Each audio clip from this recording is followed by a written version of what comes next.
நம்முடைய தோலுக்கு அடியில் இருக்கிற நுண்ணிய இரத்த நாளங்கள் எல்லாம் வெடித்து சிதறி,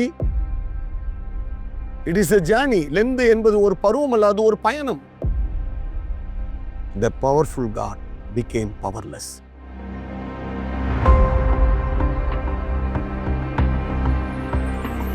எல்லாம் உனக்காக.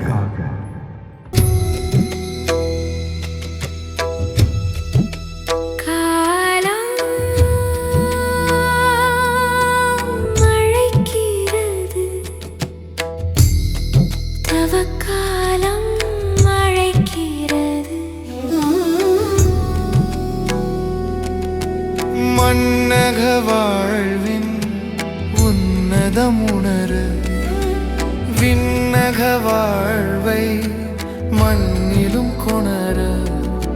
மன்னக வாழ்வின் உன்னதமுணரு, விண்ணக வாழ்வை மண்ணிலும் கொணர. மண்ணாயிருக்கும் நாம் மண்ணுக்கு திரும்பும்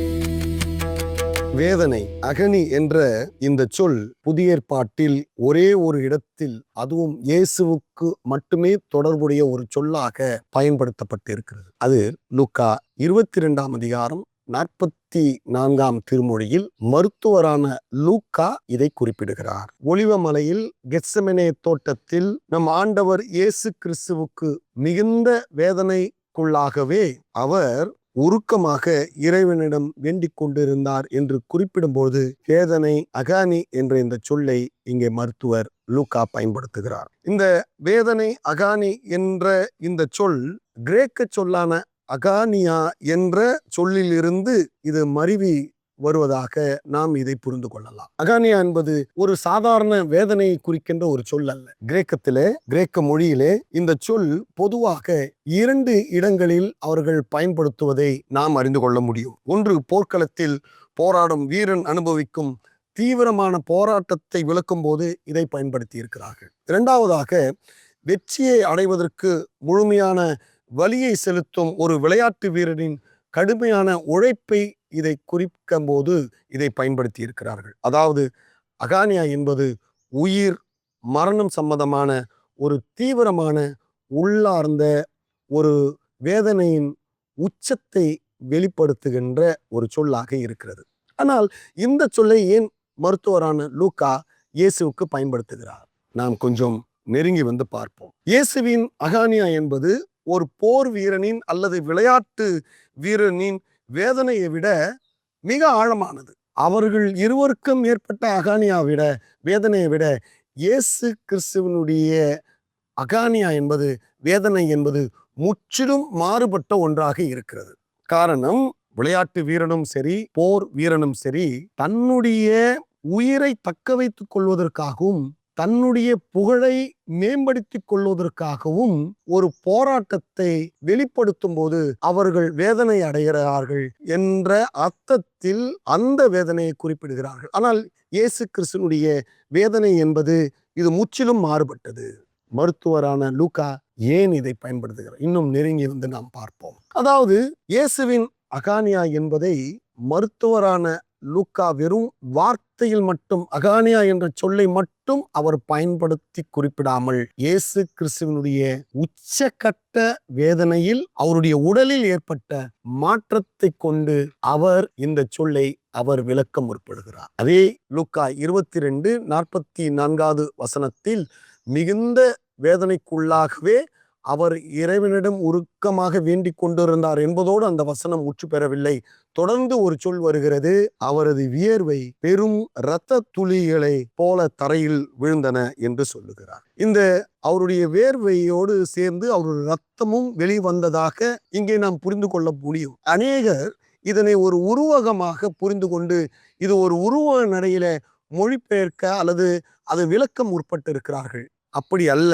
இந்த சொல் ஒரு உருவகம் அல்ல, இது ஒரு மருத்துவ உண்மை என்பதை நவீன கால மருத்துவ ஆராய்ச்சியின் முடிவுகள் வெளிப்படுத்துகிறது. The pathophysiology of the death of the Christ என்ற கட்டுரையில தாமஸ் பிளேக் என்பவர் இந்த இயேசு கிறிஸ்துவுக்கு ஏற்பட்ட இந்த நிலைமையை ஒரு மருத்துவ சொல்லை கொண்டு அவர் விளக்குகிறார். அந்த நிலையை மருத்துவத்தில் ஹெமோடிட்ரோசிஸ் என்ற இந்த சொல்லை கொண்டு குறிப்பிடுகிறார்கள். அதாவது எக்ரைன் ஸ்வெட் டிசார்டர் என்று சொல்லுகிறார்கள். உச்சப்பட்ட வேதனை ஒருவருக்கு ஏற்படும் பொழுது நம்முடைய தோலுக்கு அடியில் இருக்கிற நுண்ணிய இரத்த நாளங்கள் எல்லாம் வெடித்து சிதறி, அந்த வெடித்து சிதறுவதனால் ஏற்படுகின்ற இரத்த துளிகள் உடலின் உள்ள ரோமங்களின் வழியாக வெளிப்படுவதாக இந்த மருத்துவ சொல் விளக்கத்தை தருகிறது. ஏன் இயேசுவுக்கு இப்படி இரத்த துளிகளுடைய நாளங்கள் வெடித்து சிதறும் அளவுக்கு என்ன அவருக்கு மன அழுத்தம் ஏற்பட்டது?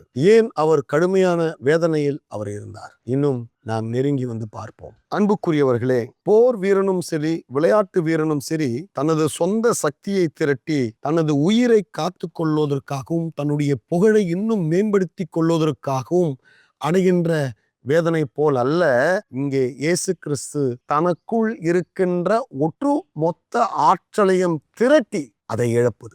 இதுதான் அங்கே இயேசுவுக்கு ஏற்பட்ட மிகுந்த மன அழுத்தத்தினுடைய உச்சம் வேதனையாக வெளிப்படுகிறது. இயேசு கிறிஸ்துவினுடைய மண்ணுலக வாழ்வில நாம் பார்க்கிறோம், அவர் அநேக அடையாளங்களை, அற்புதங்களை செய்தார். அவர் வெறும் தண்ணீரை ரசமாக, திராட்சை ரசமாக மாற்றினார். நாயின் ஒரு விதவினுடைய மகனை உயிரோடு எழுப்பினார். 3 நாட்கள் கல்லறைக்குள் இருந்த லாசருவை அவர் உயிரோடு எழுப்பினார். இப்படிப்பட்ட தன்னுடைய சர்வ வல்லமையை எல்லாம் இந்த கெத்செமனே தோட்டத்திலே அவர் இழக்க தன்னை அவர் ஒப்பு கொடுத்து ஜெபிக்கின்ற அந்த ஜெப நேரம்தான் இந்த வேதனையினுடைய உச்சக்கட்ட வெளிப்பாடாக அவருடைய இரத்த நாளங்கள் வெடித்து சிதறி அது ரோமங்களின் வழியாக வெளியே வந்ததாக மருத்துவரான லூக்கா இங்கே விளக்குகிறார். காரணம், the powerful God became powerless. The powerful God became powerless. யோவான் குறிப்பிடுகிறார் எக்ஸிஸ்டன்ஸ் ஆஃப் ஜீசஸ். மற்றவர்கள் எல்லாம் இயேசு கிறிஸ்துனுடைய பர்த் நரேட்டிவ்ஸை அவர்கள் விளக்க ஆரம்பித்தார்கள். ஆனால் இங்கே யோவான் சொல்லும்போது, இயேசு கிறிஸ்துனுடைய இருத்த நிலையை சொல்லும்போது the word became flesh என்று சொல்லி அவர் கிறிஸ்துனுடைய பிறப்பை பற்றி விளக்க தொடங்குகிறார். அவருடைய பிறப்பல்ல, அவருடைய இறப்பை பற்றி அவர் சொல்லுகிறார். அப்படி சர்வ வல்லமை பொறிந்த அந்த வார்த்தை மாம்சமாக மாறினது. அது அனைத்து ஆற்றலும் உடைய ஒரு கடவுளாக இருந்தார். ஆனால் அப்படிப்பட்ட அனைத்து ஆற்றலையும் இந்த அண்ட சராசரங்களை படைத்த கடவுள் தனக்குள் இருக்கின்ற ஒட்டுமொத்த ஆற்றலையும் இப்போது கெத்செமனே தோட்டத்தில் அவர் இழந்து போகிறார். அப்படி இழந்தால் மட்டும்தான் நாளைக்கு கொல்கதாவிலே அவர் தன்னை சிலுவையில் ஒப்பு கொடுக்க முடியும். தன்னை அடிக்கிறவர்களை, துன்புறுத்தவர்களை, தன்னுடைய இளையவர்களை பார்த்து ஒன்றும் செய்யாமல் தன்னுடைய ஆற்றலை பயன்படுத்தாமல் இருக்க வேண்டும். இது எல்லாம் செய்வதற்கு தனக்குள் இருக்கிற ஆற்றலை அவர் இழந்து போக வேண்டும். இப்போ சொல்லுவோம், இப்போ என்ன சொல்லுவோம்? லென்ட் என்பது ஆற்றல் இழப்பு. லெந்து என்பது ஆற்றல் இழப்பு. Lent is not merely a season on calendar. It is return back to God. It is a journey. Lent என்பது ஒரு பருவம் அல்ல, அது ஒரு பயணம். எதற்கான பயணம் என்றால் நாம் கடவுளிடம் மீண்டும் திரும்பி வருவதற்கான பயணம். கடவுளைப் போல, இயேசுவை போல எப்படி அவர் தன்னை பவர்ஃபுல் காட் பிகேம் பவர்லெஸ் ஆக தன்னுடைய ஆற்றலை எல்லாம் இழந்து போனாரோ, இப்போது இந்த லெந்து நாட்களில் நமக்குள் இருக்கின்ற எதையெல்லாம் ஆற்றல் என்று எண்ணிக்கொண்டிருக்கிறோமோ அந்த ஆற்றலைகள் எல்லாம் நாம் இழந்து போக நாம் நம்மை தயார்படுத்திக் கொள்ள வேண்டும். அதற்கான பயணத்தை நாம் எடுக்க வேண்டும். அன்புக்குரியவர்களே, தனி மனிதரும் சரி, குடும்பங்களில் இருப்பவர்களும் சரி, நிறுவனங்களில் இருப்பவர்களும் சரி, ஏன் உலக தலைவர்களும் சரி, ஏன் திருச்சபையினுடைய தலைவர்களும் சரி, ஒவ்வொருவருமே இன்னும் நம்மை வலிமை மிக்கவர்களாக ஆக்கிக் கொள்வதற்கே நாம் ஒவ்வொரு நாளும் அந்த நாளினுடைய ஒவ்வொரு மணித்துளியும் நாம் தொடர்ந்து பயன்படுத்தி கொண்டு வருகிறோம். நம்மை நாம் இன்னும் ஆற்றல் உள்ளவர்களாக, அடுத்த கட்ட ஆற்றலின் வளர்ச்சிக்காக நாம் ஒவ்வொரு நேரத்தையும் பயன்படுத்தி கொண்டு வருகிறோமே தவிர நாம் யாருமே ஆற்றலை இழப்பதற்காக நாம் காலத்தையும் நேரத்தையும் வாய்ப்புகளையும் நாம் பயன்படுத்துவதே கிடையாது. கடவுள் எல்லாவற்றையும் இழந்து வெறுமையாகி நின்றார் என்று பவுல் பிலிப்பியர்ல அவர் குறிப்பிடுகிறார். தன்னை வெறுமையாக்கி நின்றார். கெத்செமனே தோட்டத்தில் தொடங்கிய இந்த அகோனியா கொல்கதாவின் சிலுவையிலே அது நிறைவடைந்தது. அன்புக்குரியவர்களே, இந்த லெந்து நாட்கள் நாம் ஆற்றலை இழப்போம். The powerful God became powerless. நாம் அப்படி ஆற்றலை இழக்கும் போது என்ன தெரியுமா நடக்கும்? The powerful God became powerless in order to empower the powerless. நாம் நம்முடைய ஆற்றலை துழக்கும் போது கடவுள் நம்மை ஆற்றல் படுத்துபவராக இருக்கிறார். ஆகவே agony means powerful God became powerless. Agony is the womb of the resurrection. உயிர்த்தெழுதலுக்கான கருவறையாக கெத்செமனேயில் இயேசுவுக்கு ஏற்பட்ட இந்த வேதனையுடைய உச்சக்கட்டம் அது இருந்தது என்பதை நினைவில் கொள்வோம். நம்முடைய ஆற்றலை இழப்போம். உயிர்த்தெழுதலுடைய நம்பிக்கையின் கருவறையாக இந்த அகோனியாவை பயன்படுத்திக் கொள்வோம். மனதை திறப்போமா, மௌனம் களைவோமா, மனதை திறப்போமா, மௌனம் களைவோம்.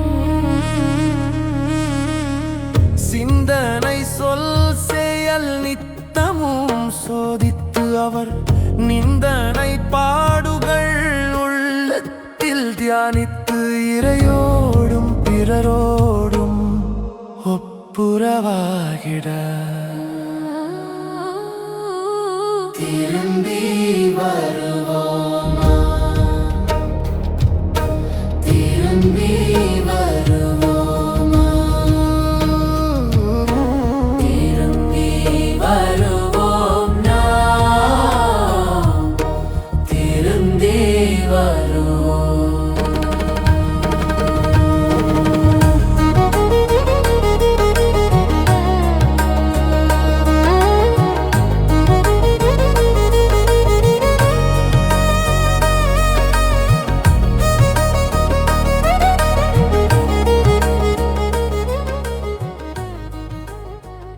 எல்லாம் உனக்காக.